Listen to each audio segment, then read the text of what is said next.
What you doing? Ran out of space on my phone, so I'm deleting some stuff. Bye, singing dog. Bye, goal. I pronounce you... Bye, wedding ceremony. Stop. At Metro PCS, you get 2 free phones with twice as much memory. Really? Don't say bye to your memories. Switch to Metro PCS and get 2 free LG K20 Plus phones with 32 gigs when you switch 2 lines. Metro PCS. Wireless. Figure it out. Coverage not available in some areas. Sales tax not included in phone price. Excludes numbers on the T-Mobile network. See store for details and terms and conditions. Blog Talk Radio. Good afternoon, and welcome to the Friday edition and last edition this week of Sin's Chat Corner. I am so very excited that we got to reschedule my interview with Laurie Sidis of the band Lynette Skynyrd. So, without further ado, I see she's on the line here, so let's get her on and get talking to her. Good afternoon, Laurie.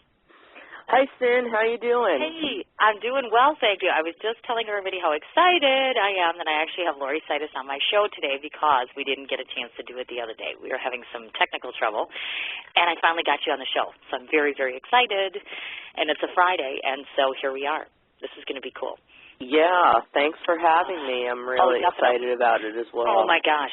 And it's always so neat to have an interview just because there's going to be things about you that I don't know. So, you know, a lot of times when a person researches someone to get onto a show, you know, there's certain stuff that I can find out by doing Internet searches and talking to people, but it's always nice to have the guest on and try to find out some new and interesting things about you. I wanted to real quickly say before I started the show, which I'm sure you're familiar with, I just wanted to send out a quick shout-out to, obviously, the people in Connecticut. I just got home a little bit ago and found out about the tragedy involving all the shootings and the children there. So I just wanted to send a quick shout-out and my thoughts and my prayers to all of those families and to the children that have passed on. It's just, oh, God, it's sickening. It really is, and I really think that the world is just getting crazier. Maybe there's just because there's more people in it to be crazy. I don't know, but it's nuts. I couldn't believe it. I come home and I'm looking at Facebook, and one of my friends is saying, "Oh my God, I am sickened by this," and I'm thinking, "What is he talking about?" And I clicked an internet search, and sure enough, God, I can't even imagine what it's like to get a call that your child has been shot at an elementary school. It's just sickening. Oh my goodness gracious. Makes me want to cry. No words that can just describe how upsetting this is just to families and the people in the area and the whole nation. Exactly, and the mindset of that, you know, really what's the mindset of somebody? I mean, one of the shooters is a 24-year-old kid. I mean, what does a 24-year-old child want to do going into a school and, you know, opening fire on children? I mean, there's no sense to that. It's insanity, just nothing short of craziness. Well, yeah, so it's that's a sick mind at work. I mean, it's just, and I don't think that people wake up in the morning and go, today I'm going to be evil. It's just like this is something that is like a mental disorder and definitely. Something and now they're saying that there's actually a second shooter. So how do you how does that work? How does 2 guys get together and go, this is a good idea? Oh, you're not kidding. I mean, and again, of course, obviously we're not insane, so to speak. So, I mean, the most normal people aren't sitting around, you know, concocting ways to end someone's life or anything. But it amazes me. And unfortunately, because I'm in the media, I know this firsthand that a lot of times the media sensationalizes things so much that it becomes all about the shooters and not about the subject at hand, which is there's been a significant amount of deaths here. There's families involved. And take the attention off the shooter. Stop talking about them. Start talking about the families and what's happened and how we can prevent things like this from happening. I think they glorify the shooter way too much, just my personal opinion, or what I've seen, actually. So hopefully, God willing, these people will be able to survive, God. So definitely many thoughts and prayers there. I was so troubled by this. I just had to say something. It's awful, just absolutely terrible. It really is. Oh, yes. So I'm going to try to not cry here. So we're going to get on to Laurie so that this way I can feel a whole lot better because you're a hell of a lot more interesting than I am right now. I'm just in my little sad space right now. So let's talk about the band. Let's talk about Laurie. Let's talk about all sorts of good stuff. First off, I just want to start off to ask you how the commencement of this all-female Lynyrd Skynyrd tribute band came to fruition. How'd that happen? Well, that's a good question. I've always wanted to put together a Lynyrd Skynyrd tribute band. I lost my virginity while Lynyrd Skynyrd was playing on the radio in the backseat of a '68 Chevy.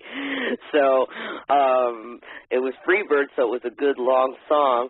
And I had and that was a very early concert that I went to, seeing the original lineup when I was a kid, and it changed my life forever. And I always loved that music growing up, and it really stuck with me. When in 2010, I went to the East Coast, because that's where I'm from, and visited some friends, and I stayed with my friend Geeta Gash, who is the bass player, and she is in a band called Judas Priestess. And she invited me to a rehearsal, and I sat in, and it was just so amazing and wonderful, and just seeing that girl energy, playing that testosterone-infused music, I was like, okay, it's time. Because I'd been in bands for a long time. I'm a bass player, too. And initially, I was going to play bass in Lynette Skynyrd. That was going to be my thing, and I was going to get a girl to sing the Ronnie parts. And I was convinced she had to have blonde hair, because Ronnie has blonde hair. Right, of course. So, but we really couldn't find any girl who could sing that low. And, you know, you see a lot of female-fronted bands out there, and there's just so many talented women out there who are singing, and they're hitting all those high notes. But really, with this kind of thing, you need a woman who can hit those low notes, that they can sing the row in Tomorrow in Freebird. Go tomorrow. And a lot of women can't go that low without their voice just kind of losing ground. You've got to be able to emulate that and really belt it. So that was one thing that I could do, and I could say, no, we can't change the key because then it ain't Freebird. So finally, it just ended up having to be me. And I wasn't counting on that, but that's how it went. And so the band was formed, and we've had a couple of lineup changes here and there. But I'm really excited about the lineup that we have now. It's just like the most, I'd say probably the most strongest lineup, really powerful, incredible women. Just everybody is just top-notch at their instrument. Okay.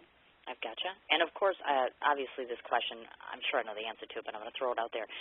Has Lynyrd Skynyrd always been an inspiration to you and to the band members? Or, you know, have they what was the inspiration for you? Let's kind of go back with you being younger, obviously being a child, and saying to yourself, okay, musical inspiration. Who are the bands or who are the individuals that you felt inspired by? When I was growing up? Yep. Yeah. Well, definitely, yes, Lynyrd Skynyrd has always been an influence, and I mean, I know that everybody can identify with this when they go to a concert probably and see a band for the first time that really changes their life, and they get that feeling, and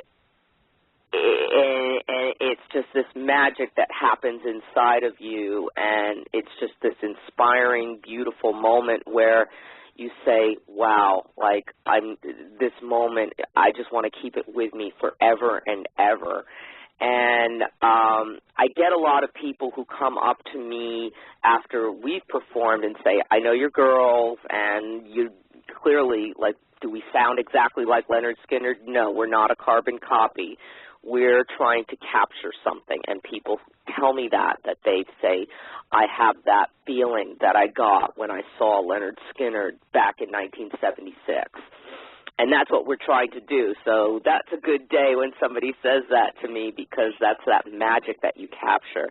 And, yes, certainly there were other bands that I grew up on and I love, and I'm a pretty diverse person, and I have to say that I love classic rock. I love Black Sabbath. I love Led Zeppelin. And then there's some bands that you probably have never heard of that I'm really into, like Captain Beyond and Budgie and Hawkwind and bands like that. That, you know, I listen to all kinds of stuff. I listen to soundtracks from movies. I think that's one thing that about Lynyrd Skynyrd their music, of course, has been used for countless soundtracks for different movies.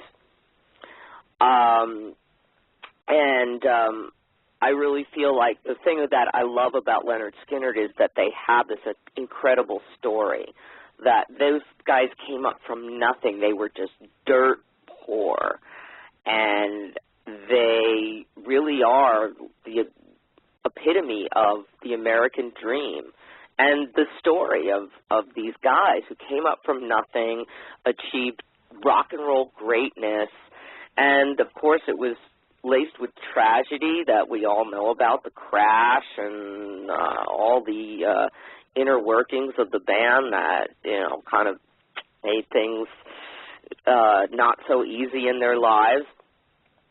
But it's a great story, and there's books written about them, and that's, I love a good story. And their music, of course. Ronnie Van Zant was a storyteller.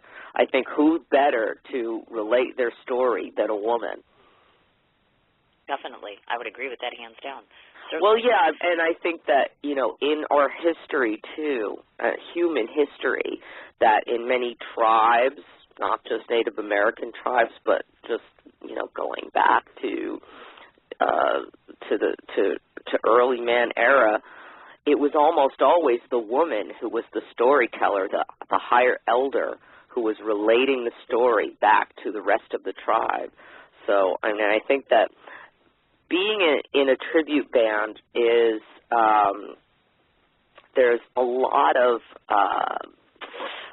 how do you say in this country? I think that there's a responsibility that comes with being in a tribute band, and I feel that as a lead singer, I need to know their story. So I'm always researching Lynyrd Skynyrd. I'm always looking for different photographs that cover different eras and reading all the different books and all the different testimonials about their story so that I can relate it back to people who are interested, because it is a major part of American history, not just rock and roll history, but our history as Americans. Certainly, definitely. I would agree with you 100%. It just makes us females more kick-ass, doesn't it? I just had to throw that out there. We are just kick-ass. Awesome. Now, I'm kind of interested to ask you, where exactly did you discover your fellow band members? How did all that come about, the formulation of getting all of them to sign on board with you? Well, initially, I've had different people come and go from the band. And initially, when I started the band, I reached out to people who I knew from other bands and that I'd known from my past. And I think that it's important now, if anybody else is out there who's interested in starting a tribute band, it's probably a good idea to reach out to people who are familiar, or at least with the concept of what a tribute band entails. Because it's not like an original band. The rock and roll roadmap has already been written. So it's really important to find people who are willing to do the homework. They have to actually study this music, especially if they're not familiar with it in the first place. And Lynyrd Skynyrd is music that is decidingly difficult. And people don't realize it. They're just like, oh, yeah, they're just 12-bar blues. And that's not true. Their arrangements are extraordinarily complex. So it really does take a specific kind of musician to master this kind of stuff. But I think my right hand is my guitar player, Kathy Lauer. And the band had already begun, and she found us on the Internet and reached out to me and said, hey, I'm just so into what you're doing. I love Lynyrd Skynyrd. I grew up on it. And I had a conversation with her, and she knows more about Lynyrd Skynyrd than I do. And I was just like, oh, my God, I got to meet this girl. And we just immediately clicked. I mean, she's just incredible guitar player.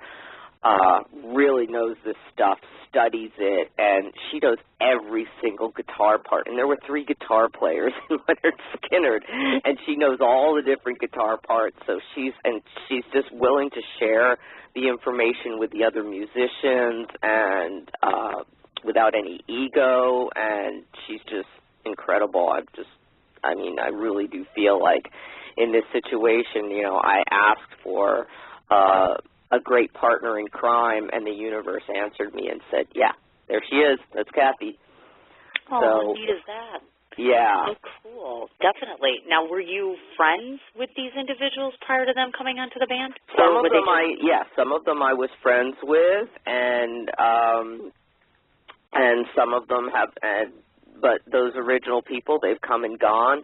The people that are currently in the lineup have either reached out to me or I've reached out to them. Usually, you know, I've found them either through ads or on Facebook. You know, it's easy to troll through and look through and find musicians. There's also a great tool that I have used in the past called vandalism.com. Okay. And if you're out there and you want to form a band or you're looking for musicians, Vandalism is a great way to find people. Okay. All right. Now, I want to switch gears on you a little bit here. I know that your talents extend to acting as singer, songwriter, and bass player. I want to know, which of these roles do you feel that you favor most and that you're most proficient at in your career? Either singer, songwriter, or bass player. Well, I mean, singing I've done all my life. I've always sang. From the moment that I could talk and heard songs on the radio, I started singing along to them. So it was a natural progression for me to become the lead vocalist in Lynette Skynyrd, because I've always done that. Have I had formal lessons? No, neither did Ronnie Van Zant, so I'm okay with that. And I never really had any formal bass lessons, but music is just such a big part of me. Songwriting, that too, you know, and I'll never stop that. I also have another band that I do with I'm a bass player and lead singer called Hallowed Engine, and which is very, very different from Lynyrd Skynyrd. I guess you probably could classify it as stoner rock, and some people have said, oh, it's sounds like Black Sabbath with a girl singing. So there's that. And I mean, I think that they're all equal to me, and a lot of people have asked me, oh, so what about Lynette Skynyrd? Are you going to start doing original songs in there? The answer is there's just so much Lynyrd Skynyrd to accomplish. Their catalog is gigantic, and there's so many songs that I still want to do from Lynyrd Skynyrd. Are we ever going to write an original song? Probably, but I want that original song to come to us organically. I want that to be something that we do because it came to the entire band, and it was something that we brought in because we believe in it as a band. And that's something that Lynyrd Skynyrd did on a daily basis. So I think that would be a natural progression for us.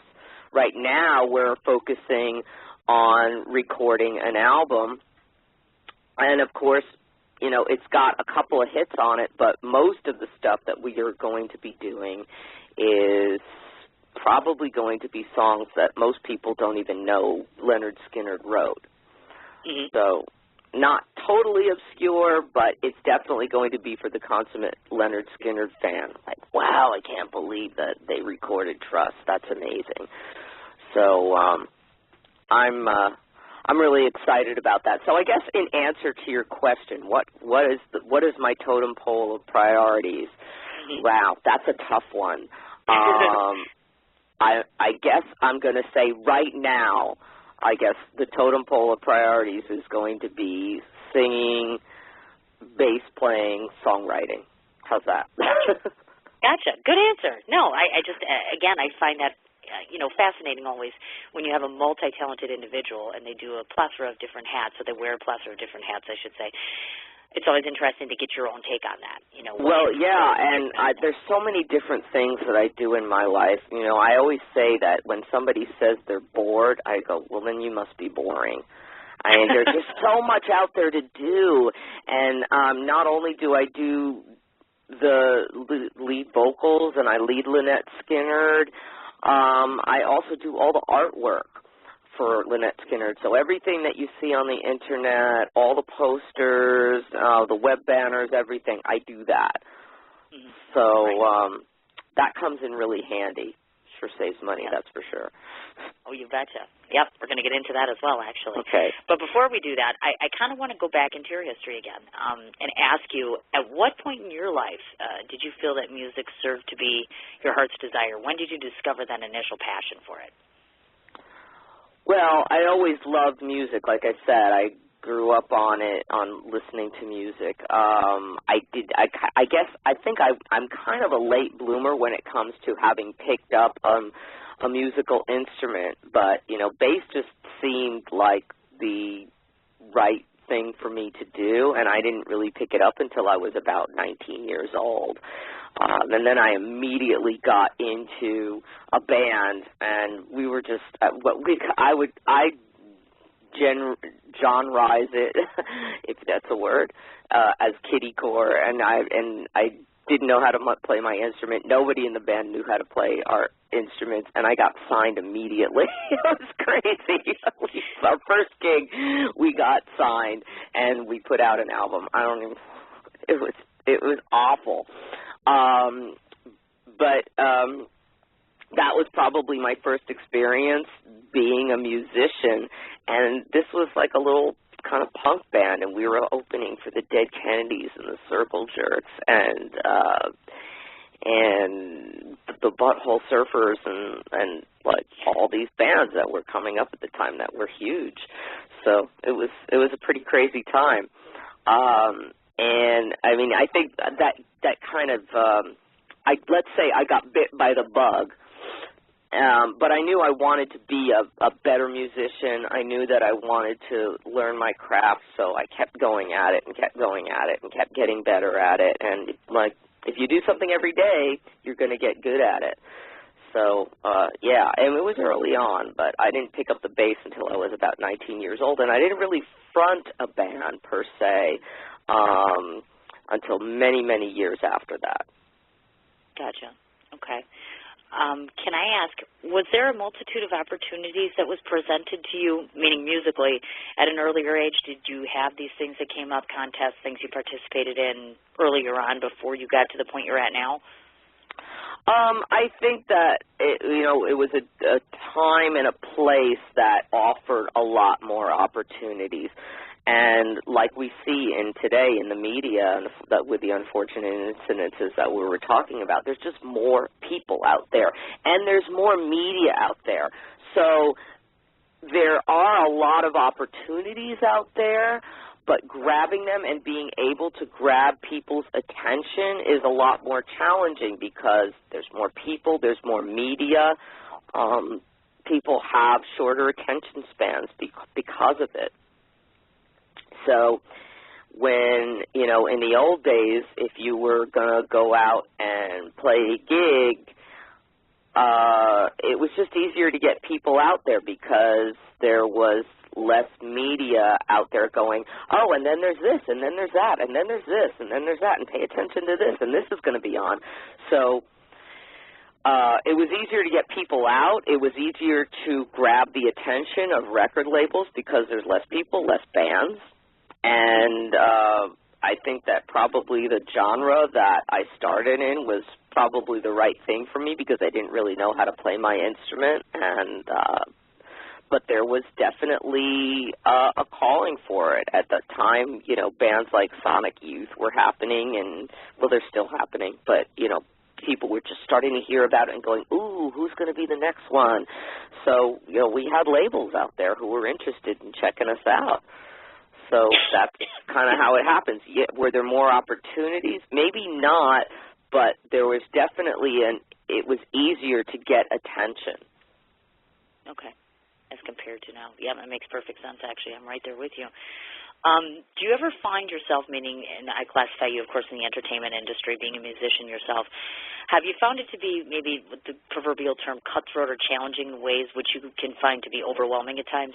Definitely, and I think that I'm in Southern California, LA to be exact, and this is probably one of the most cutthroat towns that you're going to find on the map. Pay-to-play was born here, and I don't support pay-to-play. Lynette Skynyrd will never pay-to-play, period. And when you hear about bands doing, well, it's not pay-to-play, it's pre-sale, that is pay-to-play. That means that you just went in and you bought tickets from the booker, or as I like to call the keeper of the calendar, and that you are paying to get on that stage. And so and I just think that is so evil, and it really diminishes the efforts of musicians. And I think that musicians who go out there and actually participate in that are part of the problem. And I don't support bands that pay to play. I'm really, really opinionated about this. And then just the other day, we were offered to do a pay-to-play show at the Whiskey, and I turned it down. But people can't understand, like, why would she do that? You know, that's the Whiskey. It's historical. And it's like, well, at one time, maybe the Whiskey was historical.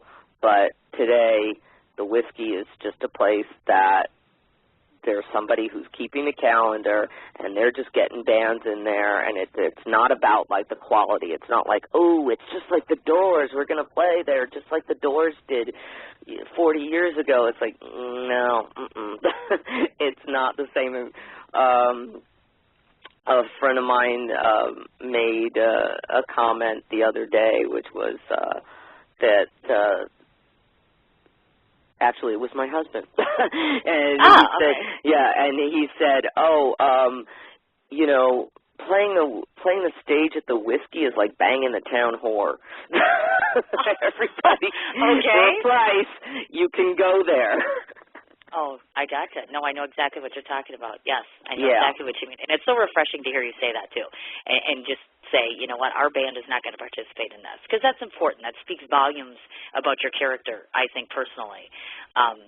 And it's interesting to hear that, because I've heard that in other places, New York and other states and things like that. But it's, there's some of that element in New York, and I'm hearing also that there's some of that element in Nashville, too. So, and I'm totally against it. And if more bands opt not to pay to play, it will go away, because then those clubs can't fill their calendar with bands that are willing to pay to get on that stage. Exactly. I agree with you, definitely. Wanted to ask this question. It must be an incredible compliment to you, because I know you've been referred to as the female counterpart to Ronnie Van Zant. I want to ask, do you feel that you personally do see similarities in your style? Well, I try to. You know, I not that I want to be Ronnie or imitate him, because there's no way I can. But when I'm on stage, I definitely try to channel his spirit. You know, not meaning that I'm like, you know, going, oh, come to me, Ronnie. But I am trying to just, you know, harken back to that time when I did see him live and capture those influences from within me. And there's certain things that I'll do on stage that he did. Like, for instance, Ronnie never, ever took the microphone out of the stand. He always carried the stand around the stage with him. Now, sometimes I will pull the microphone out of the stand if I just feel like doing it. But for the most part, I try to leave the mic in the stand and carry it around like he did. He didn't jump around like a clown. He just stalked the stage. So I try to do that. But every now and then, if the music grabs me, I'll start dancing like Laurie. And so it's just like, it's kind of like a mix between the two. And nobody's ever come up to me and said, you sound exactly like Ronnie Van Zant, because I don't. I'm a girl. And he of course, that's the obvious. Yeah, so it's obvious there that there's a woman back there singing, but for the most part, I like to try to do the swagger, you know, because he has a tough thing going on, you know. There was this, like, you know, he just this certain je ne sais quoi about Ronnie Van Zant that just you couldn't take your eyes off of him. Sure. You know, and he wasn't like a Keith Moon or a Robert Plant where he was like swinging the microphone around and shaking his hips. He did not do that. He was just, you know, and he was just a tank up there, you know, a force to be reckoned with, and I love that about him. Awesome. Absolutely awesome. Okay. The ultimate goal, of course, for any performer, I would imagine, is to meet one of their idols face-to-face. Now, Lynette Skynyrd was obviously fortunate enough to actually play, as I understand it, for Lynyrd Skynyrd at the grand opening at the Excalibur in Las Vegas. If you could, maybe take the listeners to that experience and kind of tell us, was it what you anticipated? Was it better? Was it scary? Tell us what happened there. I didn't believe it was going to happen. They kept telling me it was going to happen, and I was just like, this is just another gig. There's no way Lynyrd Skynyrd is going to be here. There's just no way. I mean, why? Why would they, you know, be in the audience? They're probably, even if, I knew they were there in the hotel, but I was like, they're up in the room having their own private party. They don't care about us. And I got out on stage, and there they were. Well, I kind of realized that it was going to happen when I walked in, and I just saw them milling about, and I'm like, oh, my God, they are here. So, and I'm like, they're not going to stay for our performance, and they did, and they were all there. And before we got on stage, Dale Rossington, who is Gary Rossington's wife, came backstage and kind of gave us all her blessing. She was so sweet, and I was so nervous meeting her, and she knew I was nervous, and she's like, oh, my God, don't be nervous. She's like, I'm just Dale, you know. And she's like, and if you want, I'll come up on stage and sing with you. I was like, okay, I'm going to keep you to that. And so I called them, and they both went up on stage and sang with us Sweet Home Alabama, and it was like, wow. Oh my that God. was just, and that was like an outer body experience for me. It was really, really incredible. And I know all the other girls were just completely jazzed that happened. They were like, wow, I can't believe Lynyrd Skynyrd's in the audience and Dale Rossington and Carol Chase are on our stage. So, and that was really great. I'm really grateful that somebody caught it on video and that it's out there for people to watch on YouTube. I wish we had a better quality recording of it, but it's there, so I'm just really grateful for that. And, you know, it meant a lot to me because I know that there's lots of tribute bands out there who are working really hard to do the music of their favorite rock and roll icons, and they will never have that opportunity. So, you know, I always have to look at that moment and go, wow, that was just like this shining moment, and I'm so grateful for it. It's really incredible. But, you know, Lynyrd Skynyrd, as famous as they are, they actually are very accessible people. I mean, I think that as people, they really haven't changed that much. They're not like, you know, when you go to certain conventions, like for like television or something, you have to pay for autographs and, you know, and paying to meet the people, paying to have your picture taken. It's not like that with Lynyrd Skynyrd. Like, they're out there, you know, and they're happy to meet their fans. Definitely. I agree. Did they personally get a chance to speak to you? You get to speak to them in terms of, did they have any advice? Did you get to talk to them about musically? Otherwise, was there any interaction? I guess I wasn't sure about that. Yeah, we got to talk to some of them. I would have liked to talk to them longer, but of course it was the opening of their restaurant, so there was a lot of people who were surrounding them. Like, we played the first night, and then they played the next night. So they were working. So, you know, we did get to talk to them, and especially we got to talk to the backing vocalists, Dale Rossington and Carol Chase, because they may be effort to come backstage and talk to us before we played, which was really sweet. I unfortunately did not get a chance to talk to Gary Rossington. He's a very shy man, and I think that he'll talk to people, but you really do have to make the effort. So I didn't get a chance to talk to him. I think other girls in the band did, and they said, you know, he was nice, he was polite, but he was very, he was just kind of like, okay, yeah, I just want to, you know, I'm just here to work. Thank you. But, yeah, I got to talk to Peter Keys, the keyboardist. He's amazing, really sweet guy. Sparky, the guitar player. Ricky Medlock, who was very nice. His wife was really cool. You know, I got to say hello to Johnny Van Zant. He was really busy, of course, because you've got Johnny Van Zant and Gary Rossington, and those guys were just completely immersed with fans and people interested in talking to them about the opening of their restaurant. Oh, certainly. Of course, that makes perfect sense. Any thoughts on if you feel this experience might ever occur again at some point in time?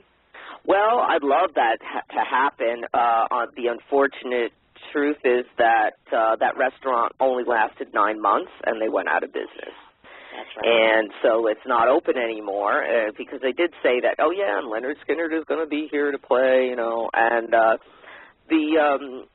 you know, we would have liked to have gone back before they closed, but I think that, you know, there was probably mismanagement of funds because they were, towards the end, they weren't really doing bands so much as they were doing, like, karaoke and things like that. So that was unfortunate because I think it did have a lot of, like, there was definitely something there. You know, they had great artwork on the walls, and the way it was decorated was really good. The food was good. The drinks were good. The staff was amazing. You know, it just didn't do well. I think that, you know, there was just, I don't know why, but, you know, I wasn't there to see it. So that's unfortunate. Lynyrd Skynyrd does a Simple Man cruise, which we would love to be a part of, but if Lynyrd Skynyrd is already playing that cruise, I can't imagine that they would want another band playing Lynyrd Skynyrd on that cruise. So that makes sense. I don't know if they would consider us. I mean, we would love to do it. I would even say, hey, you know, we'll agree not to play the same songs as Lynyrd Skynyrd if we could get on that cruise, because that would be incredible. But yeah, I don't know. I mean, I would love to think that there's another opportunity to play in front of them, but we'll see. You know, that's for the universe to decide. You betcha. I got you. And as we had mentioned earlier, obviously, not only is Laurie both a musician, she's also an artist, obviously, as we touched on a bit. And I know that you're responsible, of course, as you said, for the artwork on the various gig posters, et cetera, for Lynette Skynyrd. I was interested to ask you where your artistic roots derive from, and if you had ever, at any given point in time, had a thought to yourself that you wanted to pursue this element of your career as opposed to being a musician, meaning your heart is being an artist. Well, I started drawing when I was a little kid. I was always really creative. My mom let me draw on the walls. She tried to buy me pads and paper and crayons, and I took those crayons and I immediately started drawing on the wall, and she never punished me, so I think she wanted to keep me inspired. So, and I was always about that, and I think a lot of people don't know that Janis Joplin, too, was a painter, and an artist. And I think what she often said was that being an artist is that part of you where you're inside of yourself, and when you're out there and you're singing and performing, you're outside of yourself. So that you're kind of using two different sides of your brain. So I love that. I don't want to compromise either one. I always want to be able to have the opportunity to do our artwork. I always feel inspired. If we get a gig, and I always just start picturing the poster in my head, and I'm just really fortunate that I have the technology and the know-how to do Illustrator and Photoshop and InDesign, and I can take what's in my head and put that out on paper and show it to people. And people like my posters, they buy my posters, and I love being a creative individual. You know, that's a big part of me. I don't ever want to compromise that or say one is going to be ahead of the other. I want to put the both of them together and be able to do that. I know that Rob Zombie, you know, he has never compromised any of the things that he does. He does his band. He fronts his band. He is a great businessman, of course, because he's always been able to make a living at it, and he does a lot of the artwork that you see that goes along with Rob Zombie. And, of course, he's done all those movies, too. Right. Definitely. And, you know, what I was just sitting here and thinking to myself is, when you look at your two sides of the spectrum here, is your process for songwriting as compared to your process for coming up with something artistic on paper, which do you find is more challenging for you? Songwriting, definitely. Really? Well, songwriting is something that, you know, it just kind of comes to me, you know, and it's a process where, okay, wow, I just heard this tune in my head or this lyric.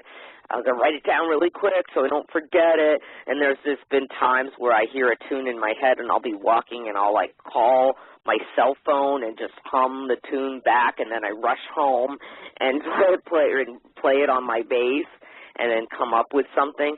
So it's like those moments can be fleeting. And then sometimes I'll go back to it and go, it wasn't as great as I thought, because I am a pretty harsh critic of myself. So I don't put everything down that I come up with. But I always try to keep a notebook of lyrics. So I've got books and books and books of lyrics. Sure.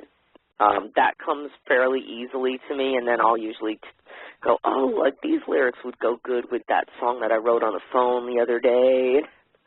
And I'll come up with something. And, yeah, I've got backlog of riffs and backlog of lyrics, but to actually formulate a song, that's something that's fleeting. I don't always do that. But when I do it, it's like I usually like to bring it in as a finished product, and that's why I say if Lynette Skynyrd is going to do that, I want that to be something organic that the band comes up with as a whole. Gotcha. I see. Yeah.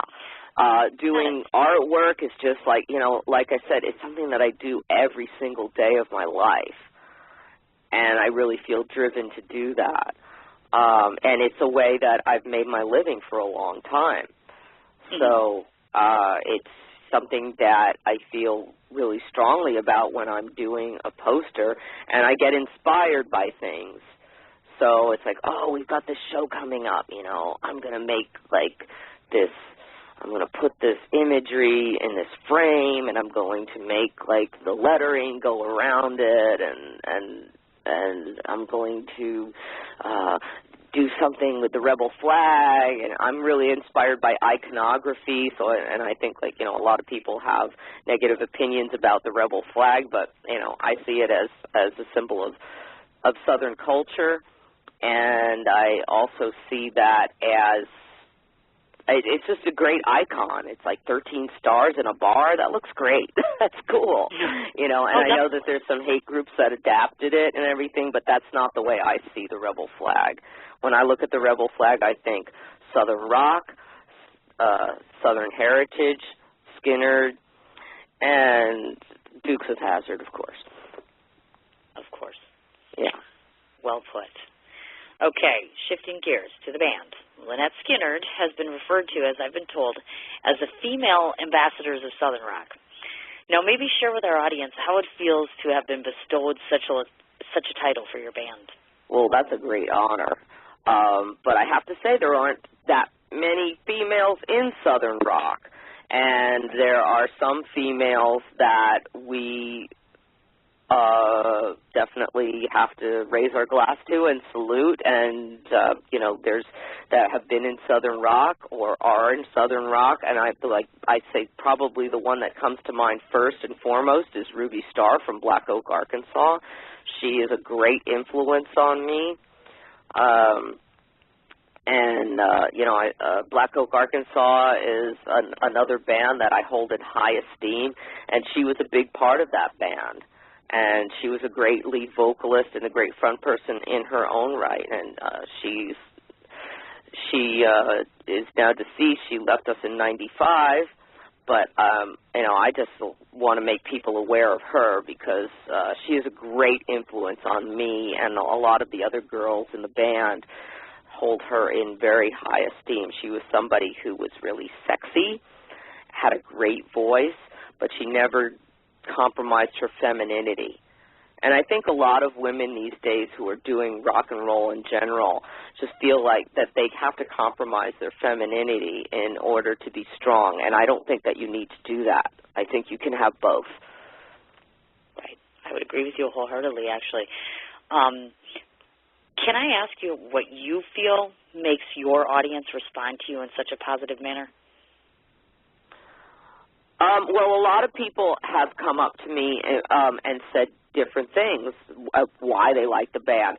I try not to ask people, what did you think? Because sometimes if they have something negative, they might say it to me, and I don't want to hear it. Usually when people are offering their opinions, it's usually something that's positive. So when people come up to me and tell me why they like the band, I try to take note of it and go, okay, good. I'll keep that in mind, work on that, make it better. Right. People have said to me, okay, I like your band because I think it's just really cool that you've got a bunch of chicks who are really, really talented and are out there playing this music, and it was testosterone infused from the beginning, and here's these girls doing it. I have people who come up to me, like I said, and they say, I saw your band, and not that you sound like Lynyrd Skynyrd, but wow, it made me feel like I did back in 1976 when I saw the original lineup. Like, wow, that's huge. And then I get these people who go, you know what, I never liked Lynyrd Skynyrd. In fact, I don't like him so much, but I like your band. I saw you, and I really like, and then some of them say, I don't really like Lynyrd Skynyrd. I never really heard Lynyrd Skynyrd. Now I've heard your band play these songs. I didn't even know these songs existed. I'm going to go out and I'm going to buy those Lynyrd Skynyrd albums. I want to hear this stuff. Right. And, of course, obviously, there's not and I hate to say this, but it's true. Obviously, we have a mutual friend, and that's how I discovered you. But, honestly, if I were sitting here, I'm thinking to myself, you know what, this is truly a concept, an all-female-based tribute band like this. And not everybody knows about you. It's not like it's all over the place where you're easily accessible and everybody has heard about you before, and I find that kind of discouraging, in fact. Well, yeah, and it's like I said, it's just there's so much media out there, you really have to hit people over the head. Right. Oh, definitely. And it's not always easy to get their attention because there's just so much stuff out there. We're doing our best. We've got our website, www.LynetteSkynyrd.com. We've got 2 different Facebook pages. One is Lynette the person, one is Lynette the band. We're on Twitter. We do what we're supposed to do. We're on Reverb Nation. We're recording an album, and that's what we can do. And, we've got a booking agent who's trying to work us in the South because that's where our market is. So we're trying out. We just keep going, and we do what we want to do. And if this was easy, everybody would be doing it. But it's not easy. This is difficult stuff to play. So I just feel really blessed being able to play this music and play it with a bunch of really great musicians. So, and do we make money? Not so much. It's here and there. We certainly are not going to pay to play, but at the same time, we're not a band that is out there working and having gigs every single night and making bank at doing it. So I'd love that to be our reality, but it's not happening yet, and I'm hoping that, this album is going to push us more towards that goal. Yep, I was just going to address that, as a matter of fact. I wanted to mention to folks that 2 of the original songs from your CD, of course, Cry for the Bad Man and Give Me Back My Bullets. I wanted to maybe ask you if you can detail the original concept behind each one of these creations, and also additionally, is the remainder of the CD musically similar, thematically, meaning talk to us a bit about that. Okay. So the songs that I sent you, Cry for the Bad Man, that was, something that we did really, really early on. That's not going to be on the CD. That's like just a recording as a demo. It was one of the first songs that we tried as a band. It's like, I guess Cry for the Bad Man, it's like a song I love. It's like one of my favorite Skynyrd songs. And I've played that in different bands. I think there's like probably 2 or 3 different bands that we did Cry for the Bad Man. So I just love that song. So that was one I really wanted to use for the demo. And again, wanting to show people like there's more to Lynyrd Skynyrd than just Sweet Home Alabama. Right. The Give Me Back My Bullets was recorded live. And both are from the same album that Lynyrd Skynyrd did called Give Me Back My Bullets. I don't think those are going to be on the album, but yeah, we want to do songs of that ilk where they're not as widely known. I mean, there's a couple of songs that people have heard of that are going to be on the album, like Simple Man and Saturday Night Special and That Smell. So yeah, so those are songs that you've heard of, that you've probably heard on the radio a bunch of times. Right. But for the gist of it, we're trying to do stuff that not everybody's heard of, like On the Hunt and I Need You and Trust. Well, those are songs that are just not so prevalent out there that you're not going to hear on the radio. And you're like, wow.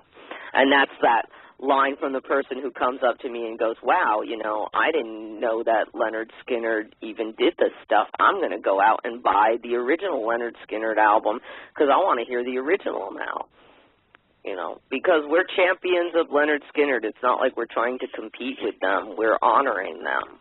We love this music, and we want to do it justice. And we want to turn people onto it that normally wouldn't have heard it in the first place. Because a lot of people don't understand, like, what they're about, what their story was, and that there's just so much great music out there besides Sweet Home Alabama and Freebird. Gotcha. And, of course, obviously, I wanted to mention this because I find this so admirable. For those of you that don't know, obviously, the band, while being in process of putting together their first original CD, obviously, had actually launched a Kickstarter campaign recently to raise funds for that. And I know you and I had spoken about that before. Maybe kind of let the audience know where you're kind of at in terms of CD, where you're going to be headed, when they can be looking for something. Maybe elaborate on that. Well, the Kickstarter campaign, I don't know if people are aware of Kickstarter. It's a funding platform for creative projects.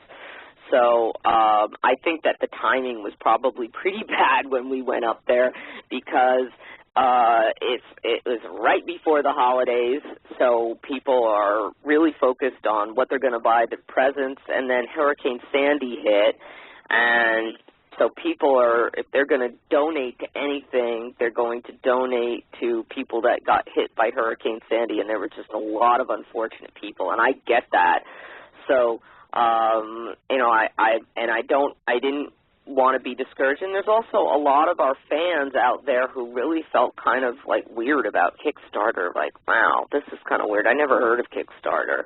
And even though it's probably one of the biggest funding platforms, I think crowdsourcing is something that's very new to certain people, so they're just very reluctant to just put their money out there for something that they don't understand or have never heard of.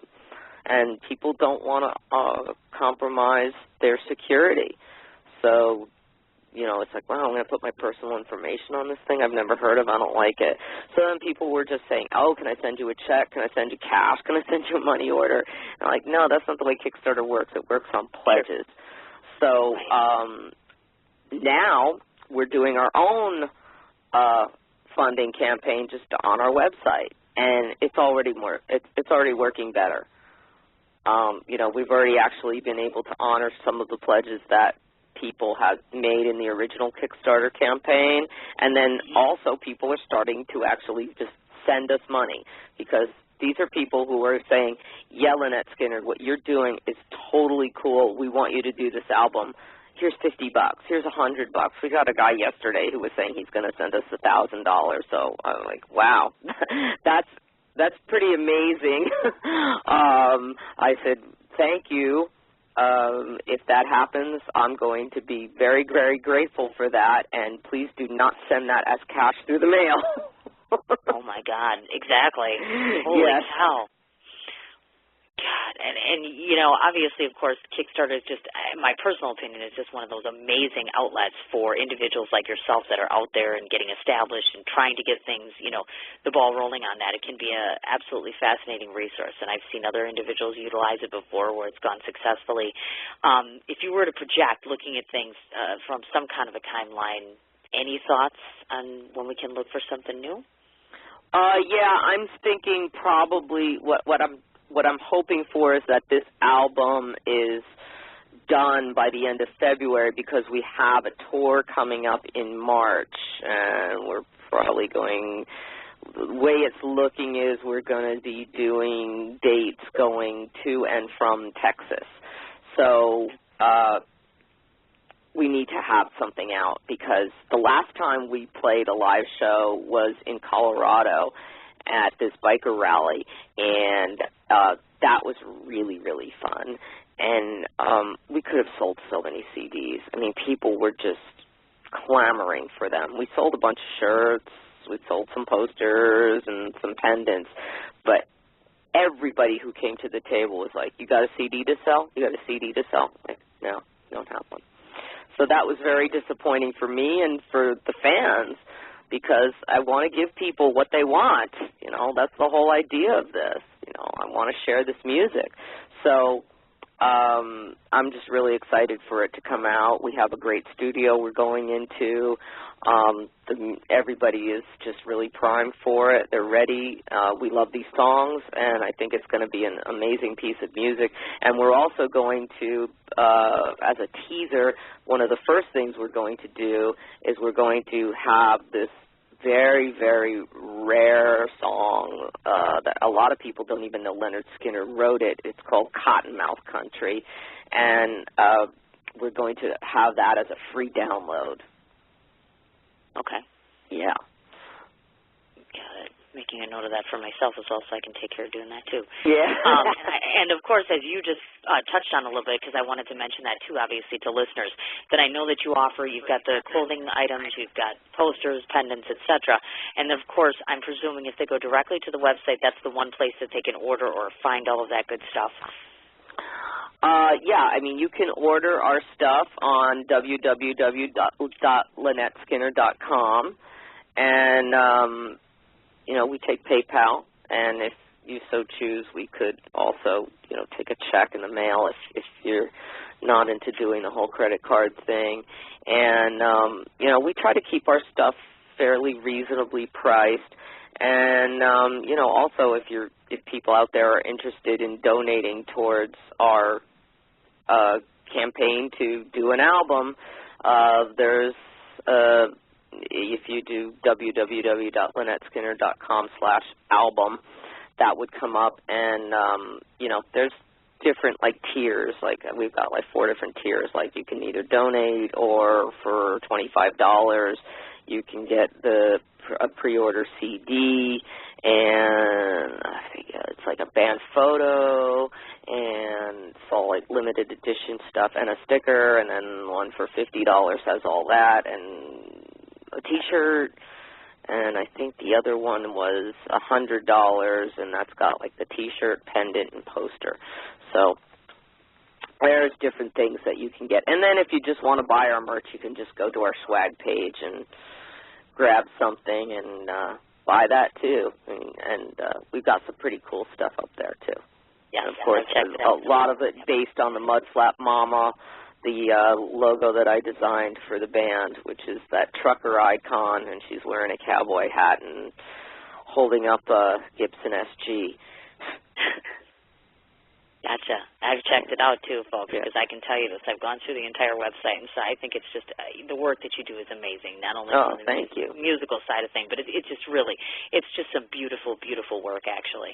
And before I ask you my last two questions, actually, I wanted to just stop to take a moment in case I don't get a chance to say this, but my very dear friend, our mutual friend, Sam Crow, I just once again, the second time in 1 week, where I have to say thank you to him because he was kind of instrumental. If it wasn't for Sam Crow's page, I don't think that Laurie and I would have actually found each other, because that's how we found each other, is on Sam Crow's page. So if any of you are listening, Sons of Anarchy fans, which I'm a huge fan of, and I know that Laurie's also a fan of. Yes. Check out Sam's Crow page. Obviously, Sam, thank you so much again for a second time, because this is second interview in a row, and I adore him. Thank you so very much. Thank you. Definitely. I wanted to touch upon this because obviously most people who look at musicians and artistically talented individuals think that all we do is act as artists and musicians all the time. So take us out of that element for a second. I wanted to kind of let people know, what's Laurie like in real life? Obviously, she's a writer. What else? What's a normal Laurie day? She get up and she's writing every day. What does she do? What do I do? Well, I live in a one-bedroom apartment with my husband and my dog in L.A., and I'm a freelance graphic designer. So a lot of times I'm going to be spending my day doing artwork or production for whatever company that has hired me to do that. Sometimes I'll have to go out of the apartment to do that. I walk my dog every day. I'm a huge animal advocate, so I'm always out there trying to help the animals, and sometimes I will volunteer at animal shelters. And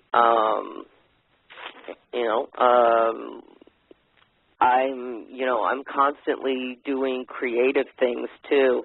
I feel like as far as like the work that I do as far as a graphic designer, a lot of times I try to take stuff that is really just straight production, because I feel like I've got such a creative life at home that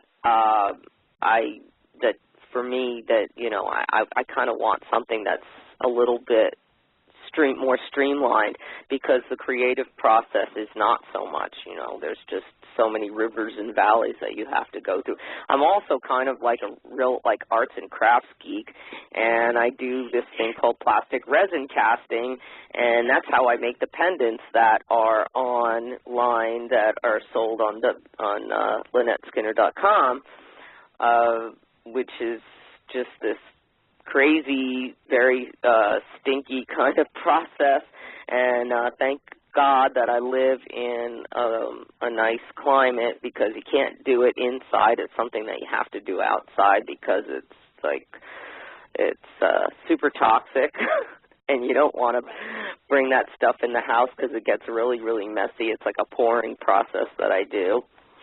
And, you'd never know it from, when you look at the pendants, they just look at, this is something that she just snapped together. It's like, nope, this was poured.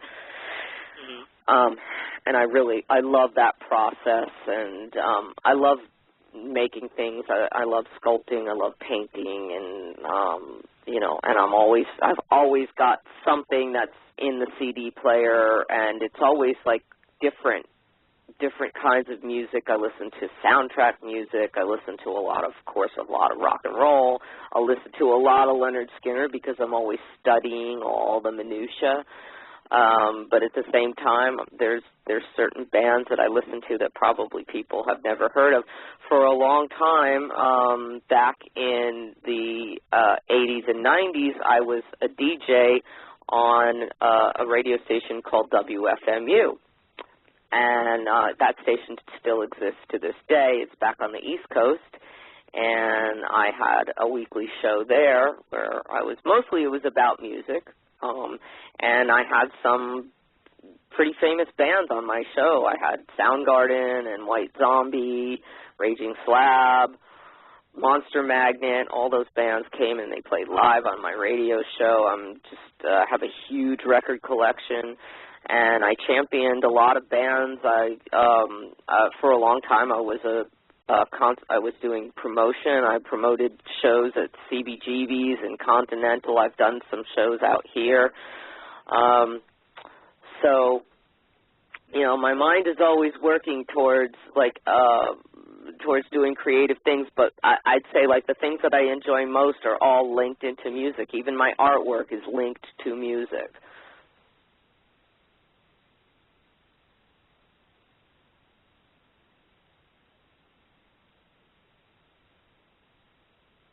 Sounds like we got disconnected.